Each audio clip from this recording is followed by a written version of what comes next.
Imagine this, it's the year 1198. You're a woman, suddenly alone, no husband, no family support, no safety net. What would you do? How would you survive a world designed to crush you? A world where your very existence hinged on the protection of a man. Number 10. The burden of stigma and the barricade to remarriage. In the year 1198, a woman's worth, her very identity, was often deeply intertwined with her marital status and her connection to a male protector.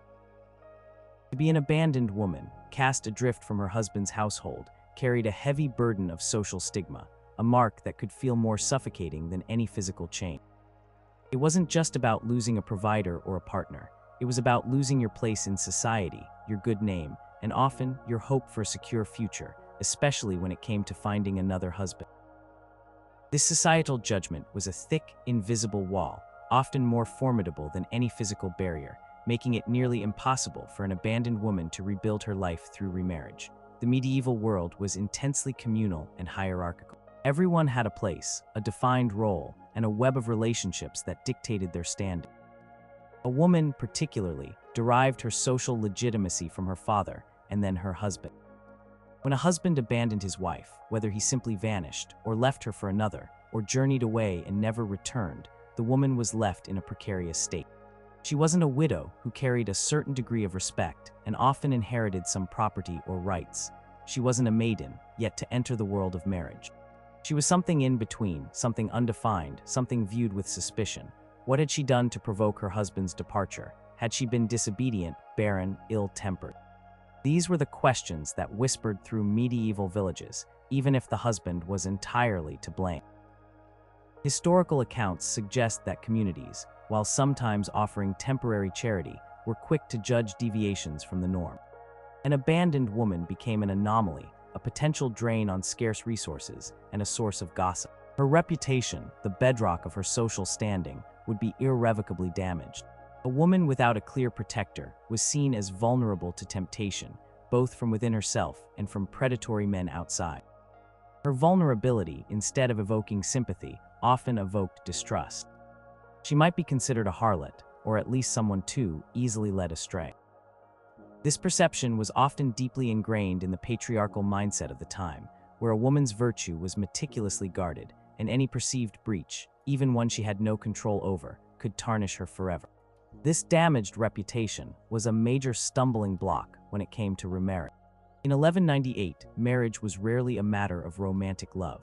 It was an economic and social contract, a way to secure alliances, consolidate land, and ensure the continuation of a family line. A potential husband, or more accurately, his family, would look for a woman who brought something to the union, a dowry, connections, or at the very least, an untarnished reputation. An abandoned woman often had no dowry, as it would likely have gone with her original marriage and could be difficult to reclaim. Connections might have disowned her or found it too risky to support her. And her reputation, stained by the very act of abandonment, would make her an undesirable match. Who would want to tie their family's name to someone who had been cast off? Moreover, there were legal complexities. Church, a dominant force in medieval life, viewed marriage as a sacrament, a lifelong bond. Divorce, as we understand it today, was virtually non-existent.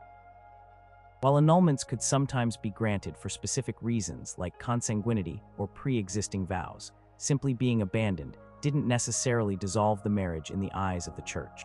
This meant that an abandoned woman might still be legally married to her absent husband, making remarriage a form of bigamy, a serious offense with severe spiritual and temporal consequences.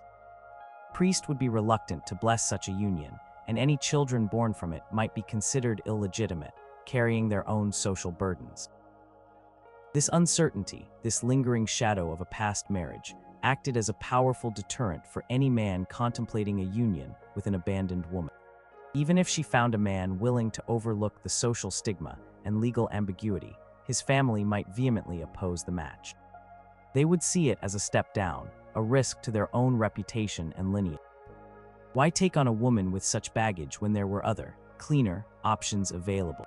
Pressure from kin groups, from village elders, and from the local lord could be immense, crushing any nascent hope of a new partnership.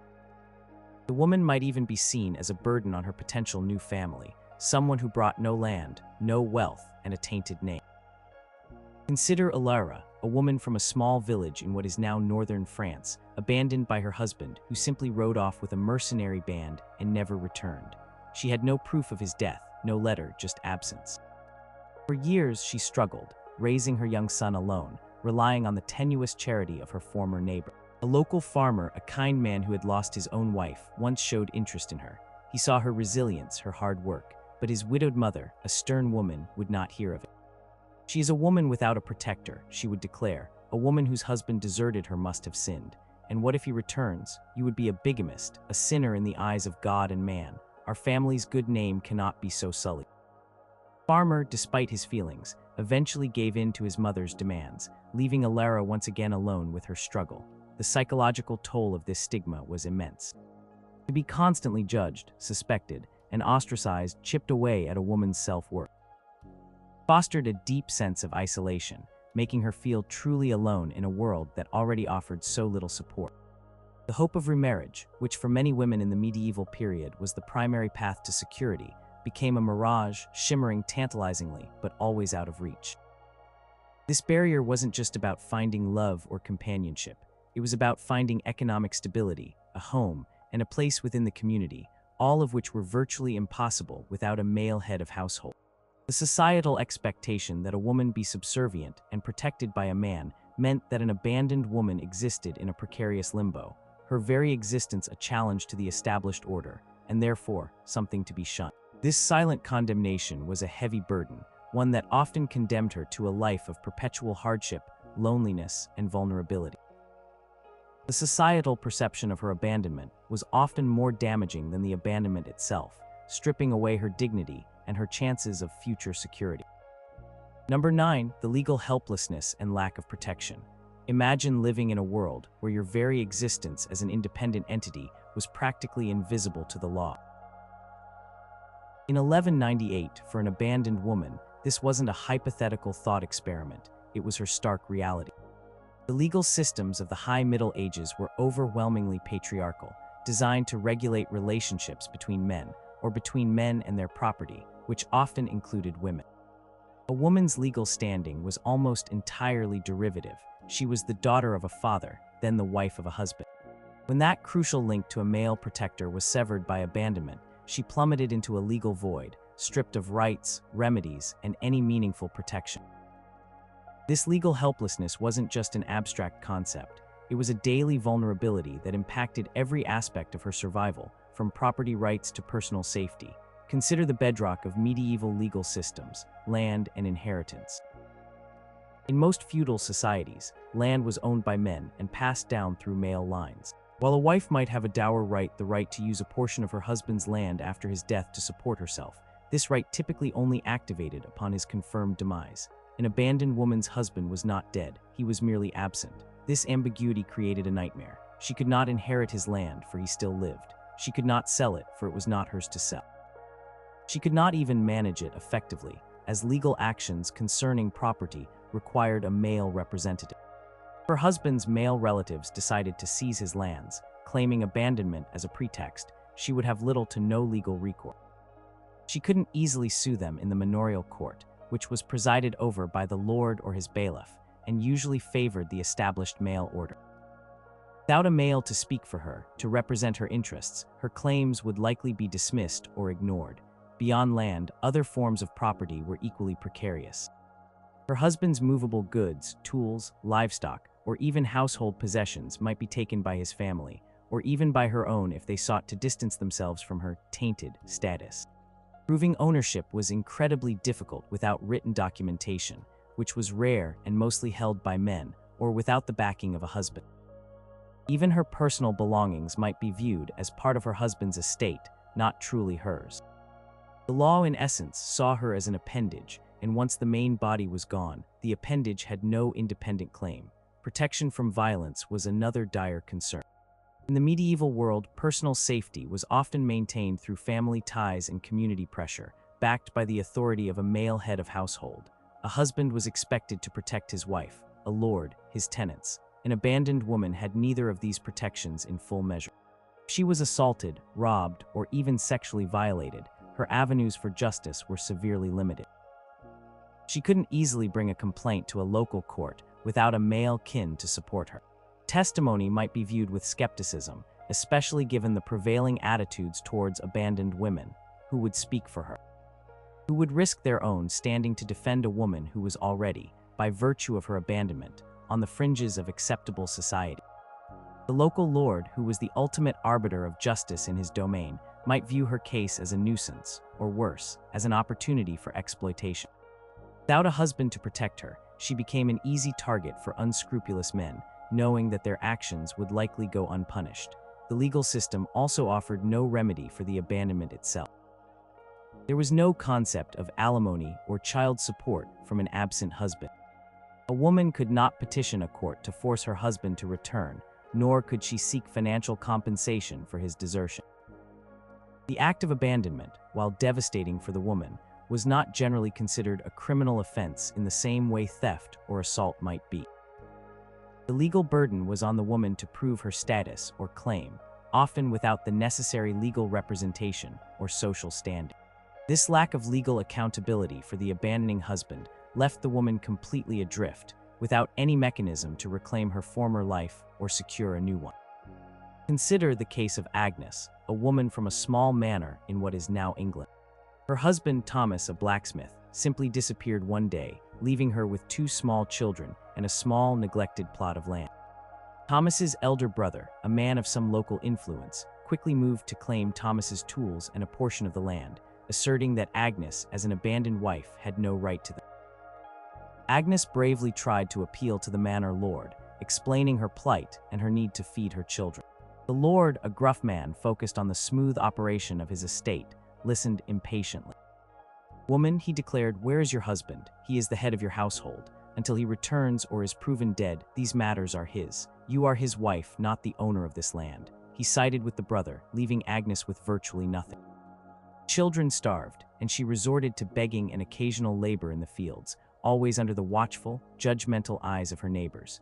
Even obtaining proof of a husband's death was a labyrinthine process. Rumors of battles, disease outbreaks, or even distant travels might circulate, but without a confirmed body or official decree, a woman remained legally tethered to her absent spouse. This legal limbo could last for years, sometimes decades, condemning her to a state of permanent uncertainty and vulnerability. She could not remarry, she could not claim her dower, and she could not truly establish herself anew. Her legal identity was suspended, leaving her in a perilous and undefended state. This deep-seated legal helplessness was a constant threat, undermining her attempts to secure food, shelter, and safety, making her struggle for survival an uphill battle against the very structures of medieval society. Number 8. Limited access to medical care and the threat of illness. In the medieval period, life was inherently precarious, and health was a fragile commodity. For an abandoned woman in 1198, the threat of illness wasn't just an inconvenience. It was a potentially fatal blow, made all the more dangerous by her severely limited access to medical care. In a time before modern medicine, antibiotics, or even a basic understanding of hygiene, a simple fever could turn deadly, a minor injury could lead to debilitating infection, and childbirth was always a dance with death. Without the support of a household, a husband, or a community network, an abandoned woman faced these health crises alone, often with devastating consequences. Medical knowledge in 1198 was a curious blend of inherited classical texts, folk remedies, and superstitious beliefs. There were no hospitals as we know them. Care for the sick was primarily provided by the church through monasteries or charitable hospices, by local wise women or cunning folk, or by the wealthier members of society who could afford physicians or apothecaries. For an abandoned woman, none of these options were easily accessible. Monastic hospices, while offering charity, often prioritized monks, pilgrims, or the deserving poor. A woman without a clear social standing might find their doors closed to her, or at best, receive only the most rudimentary care, often after long delays. To afford a physician, a man trained in the humorous theory, was out of the question for someone living on the edge of destitution. Their services were expensive, paid for by the wealthy nobility or prosperous merchants. Similarly, apothecaries, who prepared herbal remedies and tinctures, charged for their concoctions. An abandoned woman, struggling to find a single meal, certainly couldn't spare coinage for expensive treatments. Only recourse might be the local wise woman, who for a small fee or even a bartered service might offer some herbal concoction or a charm. While some of these remedies had genuine medicinal properties, their effectiveness was limited, and many conditions were beyond their scope. Moreover, the very act of struggling for survival exacerbated her health risks.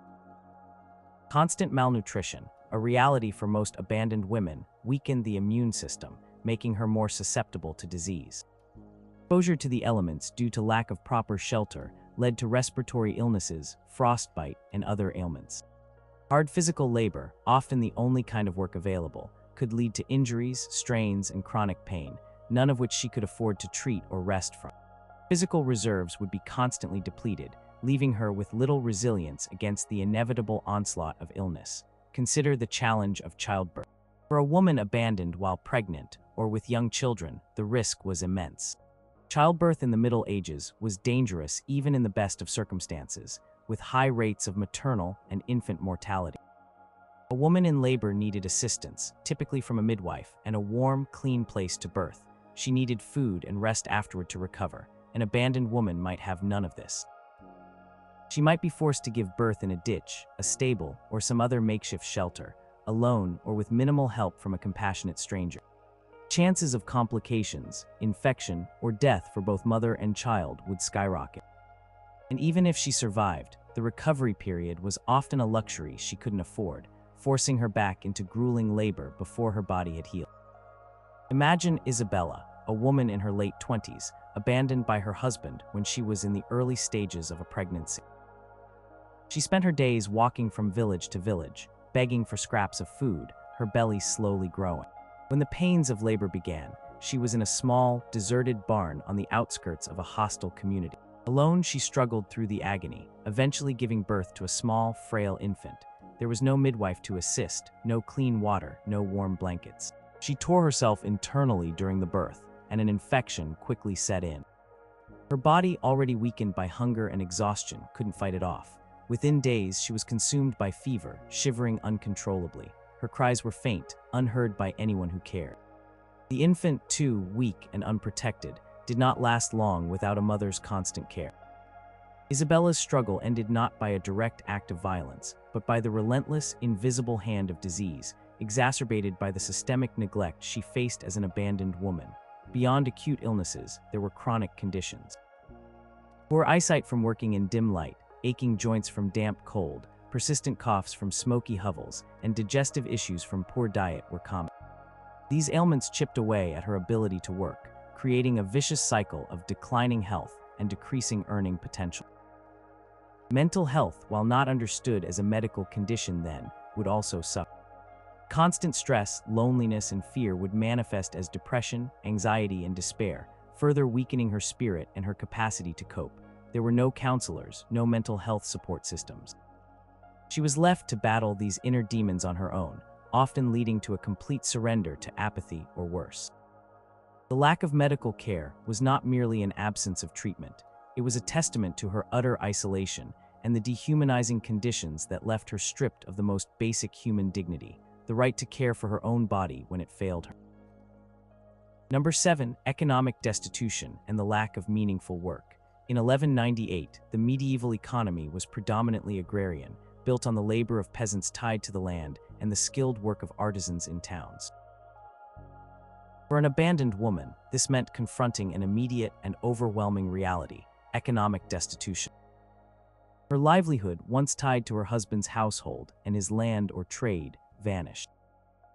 Without a male head of household, she was denied access to the primary means of production, land, and largely excluded from the more lucrative or skilled trades.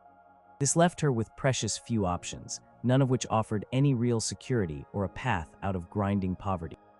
Economic struggle wasn't just about being poor, it was about being systemically disadvantaged, stripped of the very tools needed to survive. Firstly, land ownership was almost exclusively a male prerogative. While a woman might inherit land from her father if she had no brothers, or hold it in dower after her husband's death, an abandoned woman was in a precarious limbo.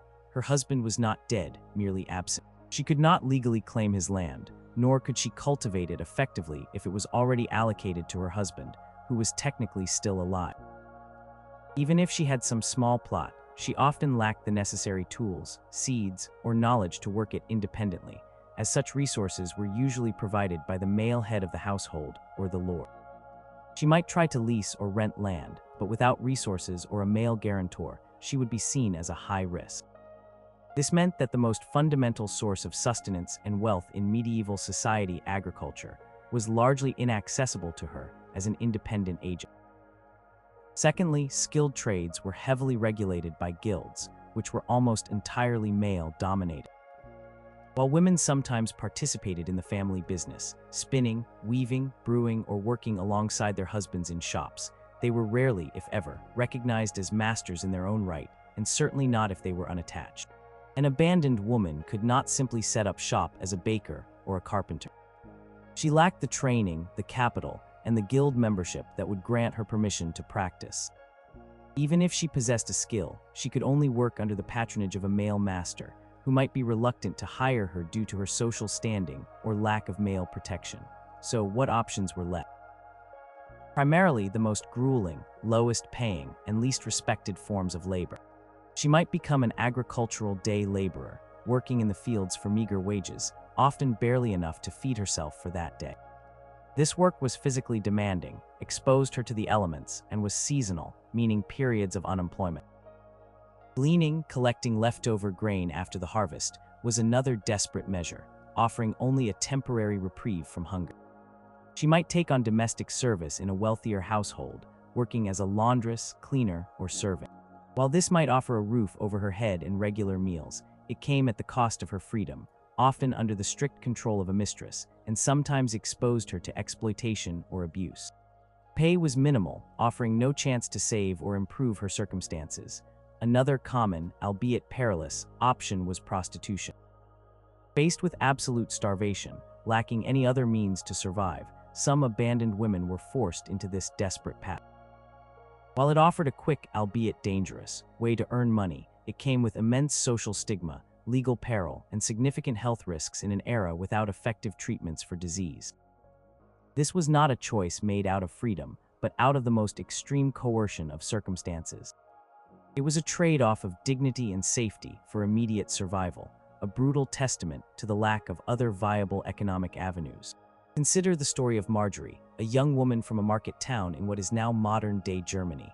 Her husband, a minor craftsman, vanished during a merchant journey. Marjorie had learned to spin wool from her mother, a common skill for women. She tried to sell her spun yarn at the market, but without her husband's shop and his connections to the wool dealers, she found it nearly impossible to compete. She was a woman alone, not part of a guild, and without the social standing to negotiate fair prices. She tried to work as a laundress for the town's more affluent families, scrubbing clothes by hand in the cold river for hours. Pay was barely enough to buy stale bread for herself and her aging mother, whom she cared for. Her hands were raw, her back ached constantly, and she was always on the verge of exhaustion. One day, a merchant, seeing her desperation, offered her easier work in exchange for a few coins, a veiled proposition for sexual favor. Marjorie, tears in her eyes, realized the depths of her economic desperation, the constant pull towards an unspeakable choice, all because the world offered her no other way to earn a respectable living. The lack of education and literacy further compounded her economic struggles. Most women, especially those from lower classes, were not taught to read or write. This limited them to manual labor, preventing them from accessing any clerical or administrative positions, which, while few, offered slightly better pay and conditions. An abandoned woman was trapped by a societal structure that denied her the means to produce, to own, or to trade, pushing her to the absolute margins of the economy.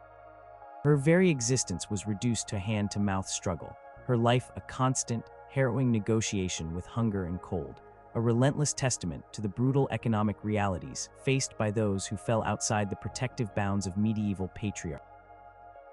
Number 6. Childcare and the protection of dependents. For an abandoned woman in 1198, her personal struggle for survival was almost always compounded by an even greater, more heartbreaking challenge: the welfare of her children.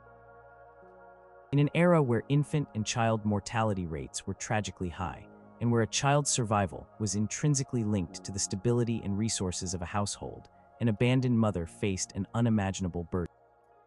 Without a male provider, without a secure home, and often without community support, protecting and providing for her dependents became a desperate, all-consuming fight against overwhelming odds. This wasn't just about keeping her children fed, it was about keeping them alive in a world that offered little mercy to the vulnerable. The most immediate concern was feeding hungry mouths. A child's diet in medieval times was often meager, consisting primarily of grain porridges, bread, and some vegetables, with meat being a rare luxury for most commoners. For an abandoned woman, who herself struggled to find even a single meal, providing adequate nutrition for her children was a constant, agonizing battle. Infants needed milk, which a malnourished mother might struggle to produce. Older children needed enough calories to grow and develop. She would be forced to share her meager scraps, often going without herself so her children could have something, anything, to eat. This self-sacrifice, while born of immense maternal love, further weakened her own body, making her more susceptible to illness and less able to work. Shelter was another critical issue. Children, especially young ones, are particularly vulnerable to the elements. Without a stable home, an abandoned mother and her children might be forced to sleep outdoors, in barns, or in overcrowded, unsanitary common shelters. This exposure led to sickness, frostbite, and respiratory infections, often proving fatal for the weakest among them. Imagine a mother huddled with her feverish child in a damp, cold hovel, unable to provide warmth or comfort, let alone medicine. Constant fear of losing her children to the unforgiving environment must have been a torment beyond measure. Beyond the physical needs, there was the constant worry about the children's safety. A child without a father in medieval society was an easy target for exploitation. Older children might be taken advantage of for labor, forced into servitude, or even lured into begging or petty crime. Daughters were especially vulnerable to sexual predation. A mother constantly on the move, desperate for work, could not always provide the constant vigilance needed. Fear of her children being taken away, either by force or by necessity, loomed large. Sometimes, if her situation became utterly hopeless, an abandoned mother might be forced to make the agonizing decision to place her children in an orphanage if one existed, though rare and rudimentary in 1198, or to send them into service with wealthier families, hoping they would be fed and clothed, even if it meant sacrificing their presence in her life. This was a choice born of desperation, a brutal recognition that she alone could not guarantee their survival. Education and upbringing were also severely curtailed. While formal schooling was rare for commoners, children learned skills and trades from their parents. For a child without a father, learning a trade was difficult. A son might struggle to find an apprenticeship, and a daughter would miss out on the stability and training typically provided within a two-parent household. Their future prospects would be severely limited, perpetuating a cycle of poverty and vulnerability across generations. The mother, despite her best intentions, could not provide the same opportunities or guidance that a complete household could. Consider the poignant story of Eliana, a woman who found herself abandoned with 3 children, a toddler, a 5-year-old, and a 7-year-old in a small village far from her own family. Her husband, a soldier, had simply not returned from a campaign, presumed dead by some, but with no official confirmation. Eliana tried to work the small plot of land they had, but it was too much for one woman, especially with 3 small children underfoot. She begged for food, but often received only scorn. Her eldest son, only 7, started trying to steal bread from the village baker, his small body thin with hunger. Eliana knew he risked a brutal beating or worse if caught. The toddler often cried from hunger, and her 5-year-old became withdrawn and silent.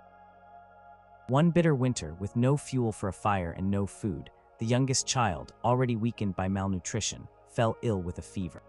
Eliana held him close, her tears freezing on her cheeks, knowing there was nothing she could do.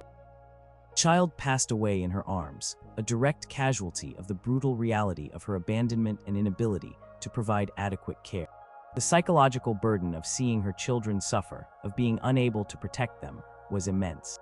A mother's heart would be torn apart by the constant fear, guilt, and helplessness. This emotional distress, combined with physical exhaustion and constant hunger, could lead to a downward spiral of despair, making the already monumental task of survival even more daunting. For an abandoned woman, the struggle was never just for herself. It was an unrelenting battle to shield her most precious dependents from a world that seemed determined to crush them all. Their survival became her sole, terrifying mission, and often a source of her deepest sorrow and most profound failure. Number 5. Loss of social standing and community ostracization. Imagine having your social standing, your very identity, suddenly stripped away, leaving you a pariah in the very community you once called home. For an abandoned woman in 1198, this wasn't just a painful emotional experience. It was a devastating practical blow that compounded every other survival struggle. In the tightly knit, highly structured world of the High Middle Ages, one's place in society was paramount. It dictated who would help you, who would trade with you, and whether you would even be allowed to remain. When a woman was abandoned, she became an anomaly, a social outcast, and the community that once supported her often turned its back, leaving her adrift in a sea of suspicion and judgment. Medieval society was patriarchal and communal, meaning an individual's worth and security were deeply tied to their family unit and their role within it. A woman's identity was primarily defined by her relationship to men, as a daughter, wife, or widow. An abandoned wife, whose husband had simply vanished, existed in a social limbo. She was not a widow who, though grieving, might still command some respect and possibly inherit rights. She was not a maiden who was seen as pure and awaiting a legitimate union. She was something else, something outside the norm, and medieval communities were deeply uncomfortable with anything that disrupted the established order. The immediate reaction from neighbors and acquaintances was often suspicion. Why had her husband left? What had she done to make him abandon her? Even if the husband was a rogue or simply disappeared through no fault of her own, the blame often fell upon the woman. She might be seen as disobedient, infertile, or somehow morally deficient. This public questioning of her character, whether whispered or openly declared, quickly eroded her reputation, which was a precious commodity in a world without formal identification or legal recourse. Once a woman's reputation was tarnished, it was almost impossible to restore. This loss of social standing translated into immediate practical disadvantages. Access to the informal networks of support that were vital for survival in medieval villages would vanish. Neighbors might refuse to lend her tools, share food during lane times, or offer casual labor. They might fear that helping her would bring bad luck, or that her ambiguous status would somehow taint their own families. She might be excluded from communal events, from the village bakehouse, or from the weekly market square, losing not only social interaction, but also access to essential services and trade. Children, too, would face ostracization, becoming targets of whispers and exclusion among other village children. Consider the stark contrast between a proper widow and an abandoned woman. A widow, especially one with children, might receive charity from the church or from her lord, as her status was clear and her husband's death undeniable. An abandoned woman, however, existed in a gray area. Was her husband dead? Was he coming back? Was she truly a victim, or was she at fault? This ambiguity made people hesitant to offer help, as they might be seen as condoning her supposed misconduct or inviting future complications. The line between pity and disdain was thin, and often, an abandoned woman found herself on the wrong side of it. Imagine the plight of Isolde, a woman from a prosperous farming family, married to a minor nobleman who rode off to crusade and was never heard from again. First, her husband's family, eager to claim his lands, dismissed her as a woman without a protector and essentially cast her out. She returned to her birth village, hoping for solace from her own kin. But her family, fearing the social stigma of having an abandoned daughter and the potential for a legal quagmire if her husband resurfaced, offered her only grudging, temporary shelter in a small, damp outbuilding. They refused to let her sit at the main table, her presence a constant reminder of their unspoken shame. Neighbors who once greeted her warmly now averted their eyes, whispering as she passed. When her elderly mother fell ill, Isolde tried to offer her assistance, but her own sister, eyes filled with a mixture of pity and fear, gently pushed her away. "You bring bad fortune, Isolde," she whispered. "Your husband's curse is upon you. We cannot risk it." Isolde was effectively isolated, her once strong family ties severed by the silent, crushing weight of societal disapproval. She became a ghost in her own village, living on the margins, her spirit slowly dying under the weight of silent judgment. This pervasive ostracization created a psychological toll that was almost as debilitating as the physical hardship. To be constantly viewed with suspicion, to be the subject of gossip, and to be denied basic human kindness chipped away at a woman's self-worth and mental fortitude. Fostered a deep sense of loneliness and hopelessness, making it incredibly difficult to muster the will to fight for survival. When your community, your supposed safety net, turns its back, where do you go? Who do you trust? The loss of social standing meant losing your identity, your dignity, and often, the last vestiges of hope in a merciless world. It was a silent condemnation, a slow social death that preceded and often hastened the physical one. Number 4, lack of shelter and exposure to the elements. Imagine a world where the very sky above you, the ground beneath your feet, and the shifting seasons are not just a backdrop to life, but a direct, merciless threat.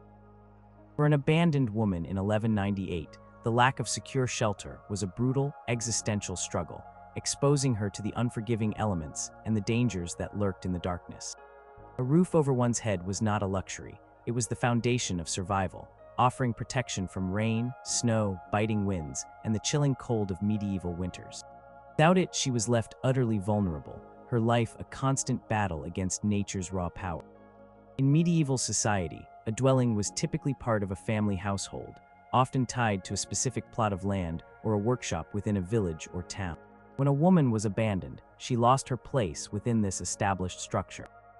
She owned no land, had no recognized claim to her husband's home, especially if he was simply absent rather than proven dead, and had no resources to build or rent her own. This left her with few options, all of them precarious and dangerous. One common scenario was to become a wanderer, moving from village to village, seeking temporary refuge wherever she could find it. This might mean sleeping in barns or stables, sharing space with animals, or in the very rare and rudimentary hospices that occasionally offered a night's lodging to travelers and the poor. More often, it meant seeking shelter under the overhang of a church, in a deserted ruin, or simply beneath a large tree. Each night was a gamble, each dawn a renewed search for a place to rest her head. The cold of winter was a silent killer, and the dampness of spring and autumn led to chronic coughs and fever. Without a proper roof, she was constantly battling hypothermia, pneumonia, and other respiratory illnesses, all of which could quickly turn fatal in an age without modern medicine. The threat of exposure was not just about temperature. Rain meant damp clothes, leading to chills and skin infections. Sun meant heatstroke during summer labor, often without access to shade or water. The lack of sanitation in these temporary shelters also led to rampant disease. Sharing spaces with animals meant exposure to fleas, lice, and parasites. Sleeping on the ground exposed her to dampness, insects, and contaminated soil. These conditions fostered a constant cycle of illness, weakening her already depleted body and making it even harder to perform the grueling labor needed for survival. Beyond the elements, the lack of secure shelter meant profound vulnerability to human and animal threats. A woman sleeping outdoors or in an unsecure space was an easy target for robbers, who would strip her of her meager possessions. More terrifyingly, she was vulnerable to predatory men who saw an unattached, unsheltered woman as an easy mark. The medieval countryside and the alleys of towns could be dangerous places, and without the protection of a household or community, she was truly alone. Even wild animals, wolves or stray dogs, could pose a threat, especially if she was injured or weak. Consider the harrowing experience of Agnes, a young woman abandoned by her husband, a renegade knight in a foreign land. She found herself alone with no understanding of the local dialect and no one to turn to. She spent her nights seeking refuge in the abandoned huts on the fringes of forests, remnants of long-gone charcoal burners, or in the hollows of ancient trees. One brutally cold winter night, a fierce snowstorm descended. Agnes, her thin clothes offering little protection, huddled in a derelict shed, the wind whistling through the gaps in the rotten wood. Her fingers and toes began to ache with a deep, penetrating cold, and she knew the danger of frostbite. She tried to keep herself awake by recounting the stories of her childhood, but exhaustion was a heavy cloak. By morning, her extremities were numb, stiff, and purplish. When she finally stumbled into a nearby village, her feet were so damaged that walking became an agony, and she would suffer chronic pain and limping for the rest of her life, making it even harder to find work and escape the cycle of homelessness. The psychological impact of perpetual homelessness was also immense. constant anxiety of finding a safe place to sleep, the fear of the dark, and the crushing sense of exposure chipped away at her mental resilience. She had no privacy, no sanctuary, no place where she could truly rest and recover. Her body and mind were in a perpetual state of alert, draining her energy and her will to survive. This relentless struggle for basic shelter was not just about comfort. It was a fundamental fight for human dignity and the bare necessities that allowed her to face another day, a constant reminder of her utter vulnerability in a world that had literally cast her out into the cold. Number 3, vulnerability to violence and exploitation. Imagine living in a world where your body is not your own, where your safety is constantly at risk, and where your very existence as an independent woman is an invitation for abuse. For an abandoned woman in 1198, the threat of violence and exploitation was a pervasive, terrifying reality that overshadowed every waking moment. In a society where women's rights were minimal and their protection largely dependent on male relatives, a woman cast adrift became an easy target for those who sought to exert power, whether for material gain, sexual gratification, or simply to express dominance. This was not just a potential danger, it was an ever-present sword hanging over her head. The medieval world was a harsh place, and violence was often a part of daily life, whether from petty criminals, desperate individuals, or those in positions of authority who faced little accountability. For a woman without a husband, father, or brother to stand as her protector, she was incredibly exposed. A lord's men, a passing mercenary, or even local villagers could easily harass, intimidate, or physically assault her with little fear of reprisal. Who would she report to? The local reeve or lord, who often held absolute power, might be indifferent or even complicit. Testimony as an unattached woman might be dismissed, or she might be blamed for her own plight. One of the most insidious forms of exploitation was economic. As discussed earlier, an abandoned woman was often desperate for work. This desperation made her vulnerable to unscrupulous employers who would pay her next to nothing, demand excessive labor, or even refuse to pay her at all, knowing she had no legal recourse. She might be forced into exploitative arrangements, trading her labor for a meager meal or a night's shelter, always on the edge of starvation. Her vulnerability made her cheap labor, easily discarded and replaced. This constant economic pressure often led to situations where she was forced to make impossible choices, sacrificing her dignity for a chance at survival. Sexual exploitation was an even more terrifying and pervasive threat. A woman without a male protector was seen as fair game by some men, who might assume she had no one to defend her honor or seek justice for her. The stigma of being abandoned, sometimes perceived as a moral failing, could further embolden attackers. She might be propositioned, harassed, or even assaulted with grim regularity. To be raped in medieval society was not only a horrific personal trauma, but also a social death sentence. The victim often carried the blame and shame, further diminishing her chances of ever finding security or respect. There were no victim support services, no safe houses. A woman who suffered such an attack might find herself even more ostracized, her already precarious social standing completely destroyed. Consider the journey of Alara, a woman abandoned with her small daughter after her husband, a merchant, disappeared on a long journey. As they walked along a deserted road, begging for food, they encountered a group of disgruntled, demobilized soldiers. The men, their eyes alight with cruel intent, immediately recognized Alara's vulnerability. Her attempts to deflect them were futile. They roughly seized her, dismissing her pleas and her daughter's terrified cries. Alara fought back with every ounce of strength she had, but she was no match for their brute force. Her daughter, hidden behind a bush, could only watch in horror as her mother was subjected to an unspeakable violation. After the soldiers left, leaving Alara broken and bruised on the roadside, her daughter emerged, her small face streaked with tears. The trauma of that day would haunt Alara, leaving her with deep physical pain and an even deeper wound to her spirit, constantly reliving the powerlessness and the terror. She knew there was no justice to be sought, no one to punish her attackers.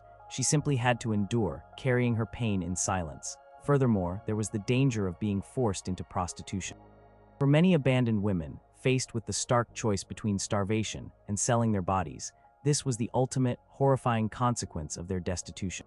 While some cities had regulated brothels, offering a degree of safety, many women were forced into illicit, dangerous forms of prostitution, controlled by pimps or exploited by desperate clients. This life was fraught with disease, violence, and constant degradation, a downward spiral that often ended in an early, miserable death. It was the ultimate exploitation, a systematic dehumanization of women stripped of all other options. Constant threat of violence, both physical and sexual, permeated every aspect of an abandoned woman's life. It dictated where she could travel, where she could sleep, and whom she could trust. It instilled a deep, pervasive fear that chipped away at her mental and emotional well-being, leaving her in a constant state of anxiety and hypervigilance.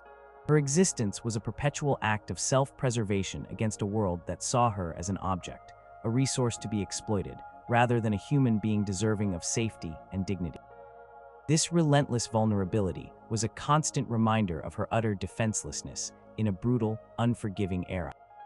Number 2, food scarcity and malnutrition. Imagine a gnawing, aching hunger that never truly leaves you, a constant companion that dictates every decision, every desperate search. For an abandoned woman in 1198, food scarcity and persistent malnutrition weren't just problems. They were her most immediate, relentless, and often fatal struggle. In a time when food production was reliant on weather, manual labor, and the goodwill of the land, and when famine was a recurring shadow across Europe, access to sustenance was the absolute bedrock of survival. Without the security of a household, a plot of land, or a male provider, an abandoned woman faced a world where every meal was a desperate gamble, and starvation a constant, looming threat. The medieval diet for common folk was largely monotonous and often insufficient. It consisted primarily of coarse grains like oats, barley, or rye, made into bread or pottage, supplemented by seasonal vegetables, and very rarely meat or dairy. This diet, while barely adequate for a working male with access to land, became dangerously deficient for an unattached woman with no means of consistent food production. She couldn't grow her own food, as she owned no land. She couldn't readily purchase it, as she had no income. And she couldn't rely on consistent charity, as her status often made her an object of suspicion. Her primary method of acquiring food was often through begging. This meant approaching strangers, enduring their scrutiny and often their scorn, for a few scraps of bread, a handful of leftover grain, or a rotten apple. Begging was humiliating, undignified, and rarely yielded enough to satisfy true hunger. It was a hand-to-mouth existence, where one day's meager meal offered no guarantee for the next. Constant uncertainty about where her next morsel would come from was a source of intense psychological distress. Another option was gleaning, collecting leftover stalks of grain after the harvest. While traditional and somewhat accepted for the poor, it was labor-intensive and only available for a short period after the main harvest. It also meant competing with other desperate individuals, often stronger and more numerous, for the few remaining scraps. Scavenging for wild roots, berries, or nuts in forests and fields was another dangerous and often meager pursuit, requiring knowledge of edible plants and risking encounters with wild animals or hostile landowners. The consequences of this chronic food scarcity were devastating. Malnutrition weakened the body's immune system, making her highly susceptible to infectious diseases that were rampant in the medieval period, from the common cold to dysentery and typhoid. A simple cut could become infected and fester, leading to debilitating illness. A lack of essential vitamins and minerals would lead to conditions like scurvy, rickets, and night blindness, further impairing her ability to work or navigate her environment safely. Her strength would wane, her energy would dwindle, and her ability to perform the physically demanding labor necessary for survival would diminish, creating a vicious cycle of hunger and weakness. Consider the agonizing struggle of Rowena, a young woman abandoned by her husband, a mercenary who was called away to war and never returned. She found herself in a small, isolated village, unable to return to her own family miles away. Days bled into weeks, and Rowena's stomach constantly rumbled. She tried to offer her labor in exchange for food, but villagers, already struggling themselves, often had little to spare. She would spend hours in the communal fields after the harvest, her back aching, her hands raw, desperately searching for any forgotten kernels of grain. Sometimes she would find a few, enough to make a thin, watery gruel. Other times she would find nothing. One harsh winter, when the snow covered the ground and food stores dwindled, Rowena went for 2 consecutive days without eating anything at all. Her head spun, her vision blurred, and her body felt like lead. She collapsed in a snowdrift, her last coherent thought a burning sensation in her belly. She was found by a passing shepherd, barely alive, her body emaciated and frozen. Though nursed back to a fragile health, her body was never the same, and she would carry the scars of chronic hunger for the rest of her short life, a constant reminder of the brutal grip of food scarcity. For an abandoned woman, food was not just sustenance, it was a symbol of hope, a measure of her ability to survive. Constant preoccupation with finding enough to eat left little room for anything else. Thoughts would be consumed by hunger, her dreams haunted by images of food. This relentless internal struggle, combined with the physical ravages of malnutrition, was a primary driver of her decline, often leading to a slow, agonizing death from starvation or the diseases that capitalized on a weakened body. Her life became a testament to the brutal truth that in 1198, without a place within the established social and economic order, merely finding enough to eat was an almost insurmountable feat. Number 1. The crushing weight of isolation and psychological despair. Imagine waking up every single day with the crushing weight of utter loneliness, a pervasive sense of being utterly alone in a world that has discarded you.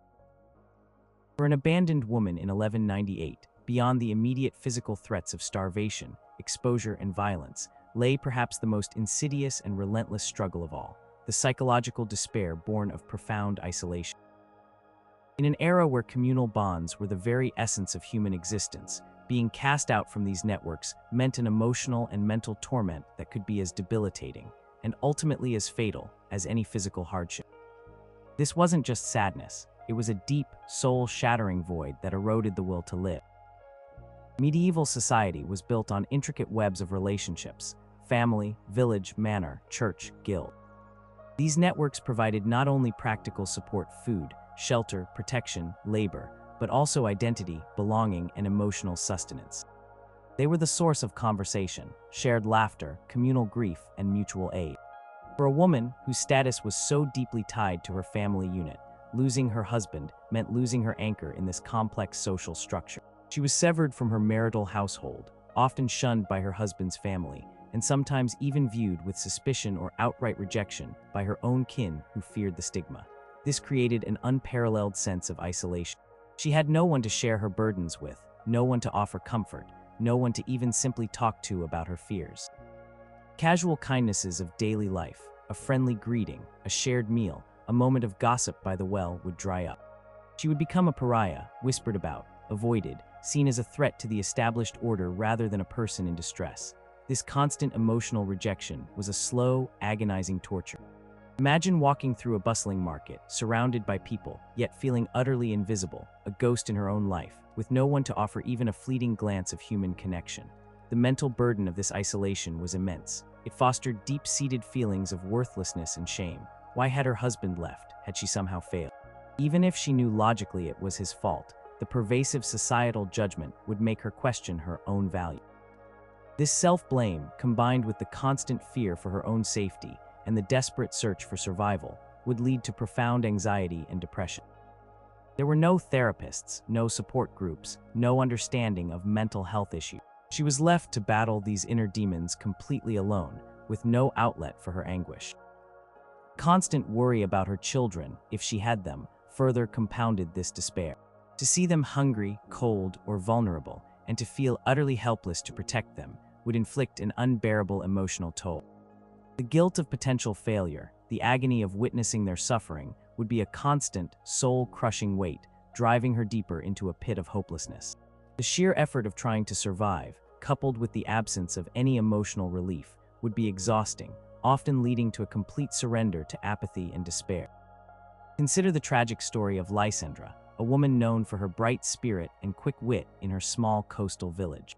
Her fisherman husband was lost at sea during a sudden storm, leaving her with no proof of his death and no means of support. The village, fearing that housing a widow without proof would attract misfortune, slowly but surely began to distance themselves. Her pleas for help were met with averted eyes or curt dismissals.